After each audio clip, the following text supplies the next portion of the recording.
रजब में एक दुआ और वारिद हुई है जो रावी ने पूछी है इमाम अलैहिस्सलाम से। माशाअल्लाह वो आपके याद है और आप उसे हर साल पढ़ते हैं, रिपीट करने की ज़रूरत नहीं है। बस एक ही जुमला मैं उसका तशरीह करना चाहता हूँ, या मन अर्जू हो ले कुल्ले खैर व आमनो सख्तहु इंद कुल्ले शर। ए वो ज़ात के जिससे मैं हर खैर की उम्मीद रखता हूँ और तेरे गज़ब से हर शर के वक्त मैं पनाह चाहता हूँ। अजीज़ो याद रखिए, जिस बंदे की तवज्जो का मरकज़ परवरदिगार की रहमत बन जाए और वो ये कहे परवरदिगार मुझे रिश्तेदारों से उम्मीद नहीं है, मुझे ख़ानदान वालों से उम्मीद नहीं है, हर खैर की उम्मीद अगर किसी ज़ात से है तो बस वो तेरी ज़ात है मेरे माबूद, इसलिए मैं हर खैर की उम्मीद बंदों से नहीं रखता, खुदा से रखता हूँ। लफ्ज़ देखिए, या मन अर्जू हो ले कुल्ले खैर। अब मुझे पूरी दुआ नहीं पढ़नी है चूंकि पिछले साल में इस दुआ का तर्जुमा कर चुका हूँ पूरा और बता चुका हूँ। और आखिर क्या है, हर्रिम शैबती अलन्नार, मेरी जवानी को, मेरे बुढ़ापे को, मेरी जिंदगी को हराम कर दे जहन्नम के ऊपर। तो जिस महीने में आदमी जहन्नम से बच जाए उसे माह रजब कहते हैं। इसीलिए कहते तबाअदत अनहु अन्नार।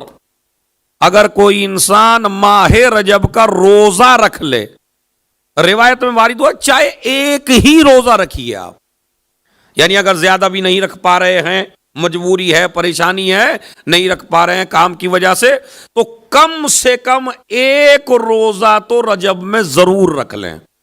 और उस एक रोजे का सवाब क्या है, रिवायत वारिद हुई है कि तबाअदत अनहु अन्नार, जहन्नम की आग एक रोजे से दूर हो जाती है। व वजबत लहू अल जन्ना, और जन्नत इंसान के ऊपर वाजिब हो जाती है। इसलिए कि रोजा सिपर है जो जहन्नम के और आपके दरमियान में हायल हो जाता है। जब आप पहुंचेंगे महशर में और किसी अमल की वजह से आपको जहन्नम की तरफ ले जाया जाएगा तो रिवायत मौजूद है सबसे पहला अमल जो आपके और जहन्नम के दरमियान में हायल होगा उसे रोजा कहते हैं। ये रोजा आपको जहन्नम में जाने से बचा लेगा। तो लिहाजा कल आप रोजा रख सकते हैं और कोशिश करिए कि रोजा हम जरूर रखें। तो चाहे एक ही रोजा रखें, और अगर 7 रोजे रख लें तो रिवायत में मौजूद है जहन्नम के 7 दरवाजे हैं और जन्नत के 8 दरवाजे हैं। रिवायत में कुरान मजीद में कि जहन्नम के 8 दरवाजे हैं 7 और जन्नत के 8 दरवाजे हैं। अगर कोई 7 रोजे रख ले तो अल्लाह जन्नत के 8 दरवाजे उस पे खोल देता है और जहन्नम के 7 दरवाजे उस पे बंद कर देता है। तो अगर इतना भी हम नहीं कर सकते और फिर हम दावेदार भी हैं कि हम अली वाले हैं, हम हसन वाले हैं, हम हुसैन वाले हैं, हम इमाम वाले हैं, अजीजों दावे से कुछ होने वाला नहीं है। अपने अमल से अगर करीब हो सकते हैं आले मोहम्मद से तो जितना जितना अमल आपको करीब करता चला जाएगा इतना कोई चीज आपको आले मोहम्मद से करीब करने वाली नहीं है। लिहाजा रजब जन्नत वाजिब होती है, रजब में जहन्नम हराम होता है। रजब में ये रोजा सिपर बनता है, अल्लाह की मर्जी का मालिक इंसान बनता है। ये उस अलहू अत्तौबा, ये तस्बीह वारिद हुई है रजब में, यानी इन अल्फाज में तस्बीह करे अस्तगफिरुल्लाह व अस्अलुहु अत्तौबा, अस्तगफिरुल्लाह व अस्अलुहु अत्तौबा, अस्तगफिरुल्लाह व अस्अलुहु अत्तौबा। नबी कहते हैं ज्यादा से ज्यादा करो। क्यों? हाजा शहरुन अज़ीम। क्या अल्फाज हैं मासूम की जबान से निकले हुए। कहते हैं इसमें नेकियों का सवाब डबल हो जाता है। रजब में नेकियों का सवाब डबल हो जाता है। अब आप कहेंगे अरे भाई نیکیاں تو نیکیاں ہیں، چاہے کسی بھی مہینے میں کریے. رجب میں ڈبل کیوں ہو جاتا ہے؟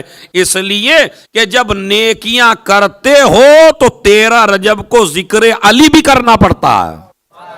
ایک صلوات بھیجے محمد اور آل محمد.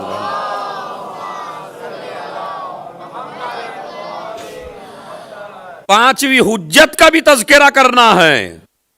حد یہ ہے کہ ایک روزہ، خالی آج مجھے روزے کے اوپر تھوڑا سا بیان کرنا تھا رجب کے حوالے سے تاکہ جوان لڑکے اس کی طرف زیادہ مائل ہوں. کہتے ہیں اگر کوئی انسان بہت زیادہ سونا بھی راہ خدا میں خرچ کر دے تو یہ سونا بھی ایک روزے کا مقابلہ نہیں کر سکتا. یعنی ایک آدمی نے ایک روزہ رکھ لیا اور ایک آدمی نے نہ جانے کتنا سونا راہ خدا میں دے دیا. تو اسلام کیا کہتا ہے؟ نہیں، جس نے روزہ رکھا ہے وہ زیادہ قابل احترام ہے، اس لیے کہ روزہ سپر ہے. تو یہ قول ضرور یاد رکھیں، استغفر اللہ واسألہ التوبہ.